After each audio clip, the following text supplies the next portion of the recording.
Et bonjour à tous, on se retrouve aujourd'hui pour le résultat de NXT du 18 octobre 2022.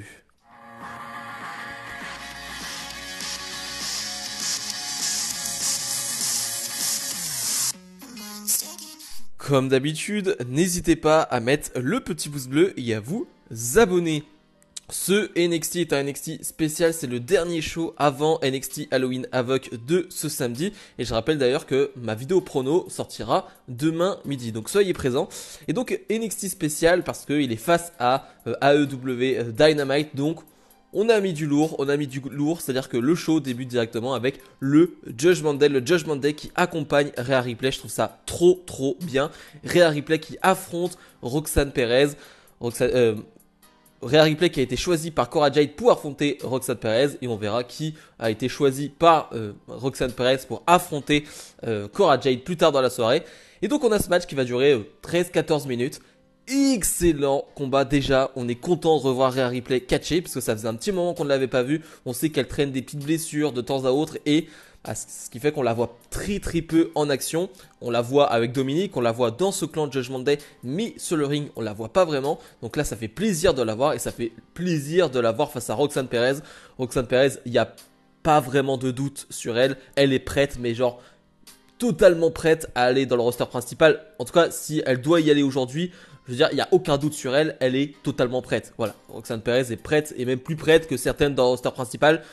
C'est pour vous dire. Mais ouais, excellent combat. Encore une fois, tu as ce truc de David contre Goliath parce que Rhea Ripley est un gros gabarit. Rhea Ripley est grande, elle est costaud face à Roxanne Perez qui est toute petite, qui est menue. Donc là, tu peux dire, ok, c'est David contre Goliath et ça fonctionne toujours aussi bien. On a de superbes enchaînements. Rhea Ripley, ça fait peut-être un petit moment qu'elle a catché, mais voilà, elle est pas rouillée ou quoi que ce soit. Il y a rien qui se passe mal. Tout se passe très bien. Le public est très chaud. Hein, forcément, t'as le Judgment Day, t'as Balor qui est là, t'as Priest. T'as Dominique, t'as Rhea Ripley, je veux dire, il y a de quoi être chaud quand même. Et finalement, Rhea Ripley va remporter ce match suite à une intervention de Dominique Mysterio. Un Dominique qui rend la monnaie de sa pièce à Rhea Ripley. Hein. Lors d'Euro, c'est Rhea Ripley qui avait aidé Dominique à gagner. Bah, cette fois-ci, c'est l'inverse. Je trouve ça plutôt malin, plutôt bien fait. Bon, c'est une défaite pour Roxanne Perez, mais qui n'a pas vraiment d'importance. Elle a montré de quoi elle était capable. Tony D'Angelo arrive sur le ring avec Stacks et Tony D'Angelo, et ben il a choisi un adversaire mystère pour Stacks. Il lui dit, il faut que tu gagnes mon respect. C'est comme ça que ça doit se faire, donc tu dois battre cet adversaire là. En tout cas, tu dois gagner mon respect en affrontant cet adversaire là. Bon, il dit d'abord, bon, il y a une pub. Ok, d'accord, on revient de la pub. Et qui est cet adversaire pour le coup? Je l'avais pas vu venir du tout. C'est Shinsuke Nakamura qui fait son retour à NXT pour une nuit, hein, bien évidemment, mais quel bonheur, quel plaisir d'entendre cette musique chantée par tout le public de NXT. Ça rappelle de très bons souvenirs. Et ouais, trop content. Trop content de voir Nakamura ici. C'est un match finalement qui va durer 5 minutes. Et c'est un match quasi... une domination sans partage de la part de Nakamura. Nakamura qui est en totale démonstration. Stack qui va peut-être porter 2 coups, je crois, pendant le match. Il va réussir à porter une belle manchette portale européenne. Et c'est à peu près tout. C'est à peu près tout ce que va faire Stacks. Shinsuke Nakamura est en démonstration, déroule totalement son catch et Nakamura va l'emporter en 5 minutes. Ce que j'aime après le match, c'est que on voit Tony D'Angelo qui parle à Stacks sur le coin du ring et qui lui dit en gros, voilà, c'est comme ça qu'on gagne mon respect, c'est en affrontant des gros adversaires. Et voilà, il en veut pas à Stacks, c'est-à-dire qu'il n'est pas énervé, Tony D'Angelo. Je rappelle que Tony D'Angelo est malheureusement blessé, hein, ça c'est bien dommage. On aurait bien aimé le voir en action lui, mais bon, c'est dommage. Mais voilà, j'ai bien aimé ce petit côté-là de Tony D'Angelo qui est pas énervé après Stacks parce que c'est quand même Shinsuke Nakamura, c'est pas n'importe qui et il est plutôt content de ce qu'il a fait. En tout cas, nous on est content de voir Nakamura à NXT, ça fait plaisir. Sonya Deville fait face à Alba Fire qui fera face à Mandy Rose ce samedi à Halloween Havoc et Sonya Deville qui la semaine dernière, semblerait-il, a rejoint le clan de Mandy Rose, donc Toxic Attraction. Donc on a un match qui va durer très peu de temps, hein. Ça va durer 2-3 minutes finalement. Sonya Deville qui pense avoir pris le dessus avec des interventions de Toxic Attraction va se faire surprendre, va malheureusement attaquer l'une des membres de Toxic Attraction sans le vouloir. Alba Fire va en profiter, un roll-up, 1, 2, 3, victoire de Fire. Après le match, forcément les trois vont s'en prendre à Sonya Deville et là, le retour de Mandy Rose. Je rappelle que Mandy Rose est absente depuis 2 semaines. Malheureusement, on l'a appris, c'est à cause de son frère qui est décédé. Voilà, donc on comprend mieux pourquoi elle était absente. Mandy Rose qui nous dit qu'elle est totalement prête pour affronter Alba Fire. Mais pendant ce temps, Alba Fire elle est en train de faire le ménage sur le ring. Et avec sa batte de baseball, elle va pointer un peu avec cette batte justement Mandy Rose qui va s'en aller. Mais voilà, Alba Fire totalement prête qui pose avec le titre. Est-ce que ça c'est une bonne nouvelle de poser avec le titre à quelques jours du PLE? Je suis pas sûr, mais on verra bien. Vous verrez bien dans mes pronostics demain à midi. Carmelo Hayes, Trick Williams font face à donc Wesley et Oro Mensah. Même ces 4 là s'affrontent en backstage, arrivent sur le ring. Donc on a ce match. Et un peu déçu parce qu'on a quelques minutes de combat, mais ça dure très peu de temps. Alors il y a une partie de moi qui est déçue parce que quel est l'intérêt de nous annoncer ce match une semaine en avance et finalement d'avoir 3 minutes de combat, parce que vraiment ça va durer 3 minutes. T'as des Trick Williams qui va essayer de tricher, mais finalement c'est un peu de la triche, mais il est dans le match lui aussi, il fait quelques interventions malines, j'ai envie de dire, dans le dos de l'arbitre. Et finalement Carmelo Hayes va porter sa grosse descente de la cuisse sur Wesley pour remporter ce match. Et j'ai envie de dire, pourquoi pas, dans le sens où au moins on n'en voit pas beaucoup entre ces 3-là qui seront dans le match. Voilà, parce que Trick Williams n'y est pas. Dans ce ladder match de samedi, au moins on en voit un peu, enfin pas beaucoup. Donc ça laisse un petit suspense sur ce qu'ils sont capables de faire sur un ring ensemble. Et voilà, je comprends pas trop l'intérêt d'avoir fait ça. Par contre, l'après-match est très très cool pour le coup, où finalement Oro Mensah et Wesley vont reprendre le dessus sur Hayes et Trick Williams. Finalement, Hayes va porter un suicide dive et Von Wagner, qui lui aussi est dans le match, va arriver pour faire le ménage. Et finalement, c'est Nathan Fraser qui va arriver pour porter un énorme crossbody du haut du coin du ring. Bref, les 6 qui sont dans ce match, non les 5 qui sont dans ce match, les 5 qui sont dans ce match, voilà, se sont montrés. Ça donne envie de voir le match. J'ai pas aimé le fait qu'on a un combat de 3 minutes pour, tout ça pour ça, j'ai envie de dire. Mais l'après-match était vraiment bien. Cameron Grimes qui a choisi ses partenaires lors de Raw et donc c'est The OC. Alors The OC, j'ai dit The Old Club lors de ma review de Raw, c'est bien évidemment The Original Club. Voilà, je me reprends, merci à celui qui l'a commenté.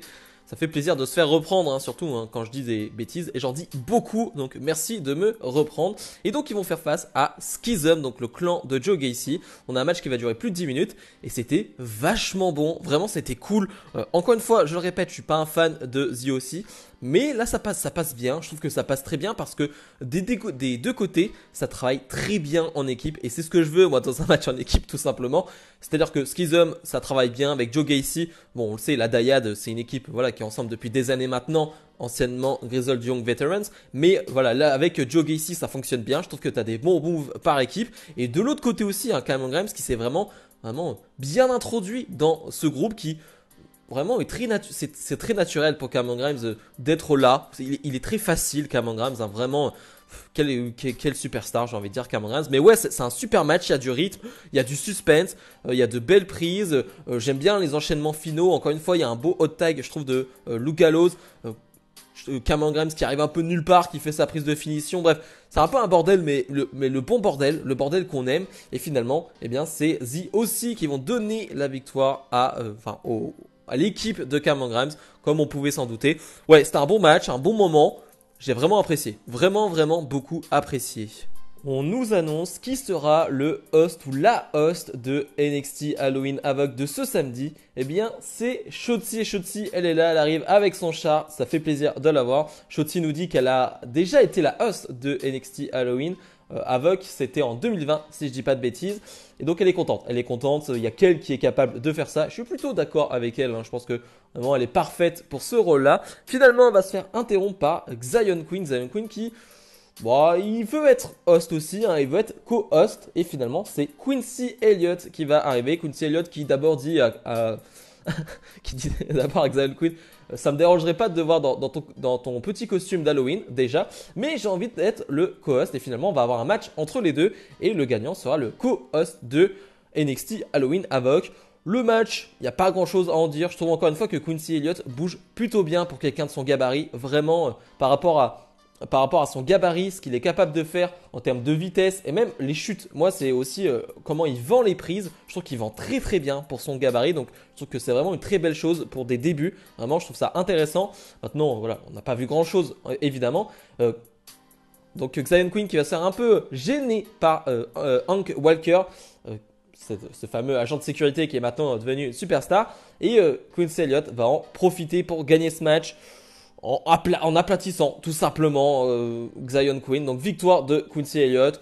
C'était un bon moment avec Shotzi, c'était plutôt marrant. Raquel Gonzalez fait face à Cora Jade. Raquel Gonzalez, le choix de Roxanne Perez pour affronter Cora Jade. J'ai bien aimé la manière d'emmener ce match, la manière dont ça va se conclure et l'après-match. Vraiment, parce que finalement, c'est un match qui va pas durer longtemps, on va pas voir grand-chose. Cora Jade qui se fait dominer et donc qui sort son arme qui a détruit au passage, il y a un certain temps, Roxanne Perez. Et donc, elle la sort, elle pense pouvoir frapper Raquel Rodriguez avec cette arme, mais ça ne va pas fonctionner. Et Raquel en a rien à faire de ce match, elle veut juste frapper Cora Jade, donc elle se fait disqualifier. Un peu bête, Raquel sur le coup, mais bon, Cora Jade, je pense qu'elle a gagné, elle a eu ce qu'elle voulait, hein. Elle voulait pas de ce match, Cora Jade, je pense. Et finalement, elle a eu un match très court. Donc pas de souci pour elle. Cora Jade qui va réussir à s'enfuir, mais Roxanne Perez va s'occuper d'elle. Roxanne Perez qui est là donc et qui veut s'en prendre avec cette arme à Cora Jade. Cora Jade qui arrive à s'en aller. Je dis que c'est plutôt malin parce que clairement Roxanne Perez contre Rhea Ripley, c'est un match qui faisait très très envie aux fans.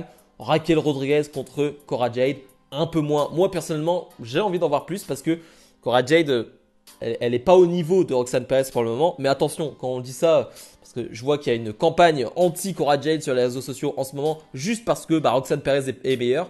Mais on vous rappelle, hein, c'est pas parce que quelqu'un est meilleur que vous êtes nul. Hein. Je rappelle, hein, mais Cora Jade a montré de belles choses pour le moment. Elle n'est pas encore finie. Je pense que Roxanne Perez n'est pas finie, mais qu'elle est, on va dire, plus proche de son plus haut potentiel, entre guillemets, enfin dans le sens où elle a déjà montré de belles choses. Elle a déjà montré des gros matchs. Cora Jade, un peu moins, c'est par petits moments, par parcimonie. Mais en tout cas, voilà, on a ce petit segment-là qui était plutôt sympathique. Et moi, j'ai hâte de voir leur match ce samedi entre Cora Jade et Roxanne Perez. Ça peut être vachement bon. Et le main event, un segment que j'ai adoré, le Kevin Owens Show, présenté donc par Kevin Owens, où on retrouve les 3 participants au match de championnat, le match pour être titré champion NXT, donc ce samedi à NXT Halloween Havoc. On a le champion Braun Breaker, on a Ilya Dragunov et JD McDonagh. Alors, Kevin Owens va être très salé dans, dans ce segment. Kevin Owens qui vraiment veut juste se faire la peau de JD McDonagh. Déjà, il fait des blagues sur son nom. Beaucoup de blagues sur son nom. Il est très fier de ses blagues d'ailleurs. Et vraiment, il le déteste. Il va vraiment s'écarter de lui en disant que il sent pas très bon.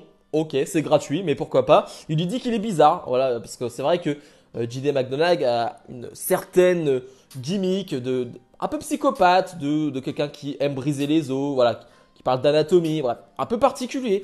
Mais vraiment, Kevin Owens va vraiment se foutre de lui. Mais ce que j'ai aimé le plus, c'est la tension entre Braun Breaker et Ilya Dragunov. Dragunov, je parlais de Braun Breaker qui, à chaque fois qu'il parle, il faut qu'il hurle, pardon. Mais alors Dragunov, c'est un peu la même chose, vraiment, il devient tout rouge. À chaque fois qu'il parle, il est obligé de crier, il devient tout rouge, il s'excite. Et c'est ce qu'on aime, On veut de la passion. On parle quand même du titre de champion NXT. On veut de la passion. Et Dragunov, il le dit, moi, j'ai perdu mon titre NXT UK et je ne l'ai pas perdu. C'est parce que j'étais blessé, j'ai été obligé de le relâcher. Donc, vraiment, lui, il veut ce titre à tout prix. Et il est très crédible, Ilya Dragunov. Tout ça va partir en bataille à la fin, en guerre, où finalement, même la sécurité va se prendre des spires de Braun Breaker, des coups de boule de Ilya Dragunov. Un gros bordel, mais c'est Ilya Dragunov qui va poser avec le titre à la fin, jusqu'au moment où une certaine musique va retentir, la musique de Austin Theory, celui qui détient la mallette Money in the Bank. Alors là, pour le coup, je ne l'avais pas vu venir. Austin Theory qui va pas cash-in ou quoi que ce soit, mais qui se montre juste l'air de dire « Je peux cash-in à NXT Halloween Havoc, je peux cash-in pour ce titre NXT. » Alors Clément, je ne l'avais pas vu venir du tout. Pour moi, Austin Theory, possiblement, allait rater son cash-in, j'en sais rien. Mais alors, cash-in à NXT, alors je ne sais pas si c'est juste du teasing et que ça n'arrivera pas, ou ça arrivera. Mais en tout cas, c'est plutôt malin parce que ça met un certain suspense, un autre suspense sur ce match avec l'ombre Austin Theory qui traîne par là. Plutôt malin, plutôt très très très malin. Bilan de ce dernier NXT avant NXT Halloween Havoc. J'ai bien aimé, j'ai vraiment apprécié. On a eu beaucoup de superstars du roster principal et c'était pas une mauvaise chose. En fait, je vais revenir là-dessus parce que juste avant de faire mon bilan, je suis allé sur Twitter, je suis allé sur les réseaux sociaux pour voir les avis sur ce show et j'ai vu quelques tweets sur le fait qu'il y avait trop de stars du main roster, que voilà, ça perdait de son originalité de faire venir trop de stars. Mais les gars, c'était juste histoire d'un soir. Vraiment, ça a été construit pour ce soir-là. Je rappelle, NXT était face à AEW. Il y a une grosse soirée en termes d'audience. C'est voilà, ils ont fait ça pour ce soir-là. Ils savent déjà qu'ils vont perdre. Bien évidemment, NXT ne va pas gagner face à AEW. C'est logique. Ce n'est que NXT. Mais il fallait, on va dire, limiter la casse. Donc c'est plutôt malin de faire ça pour un soir, pour te hyper en plus pour NXT Halloween Havoc.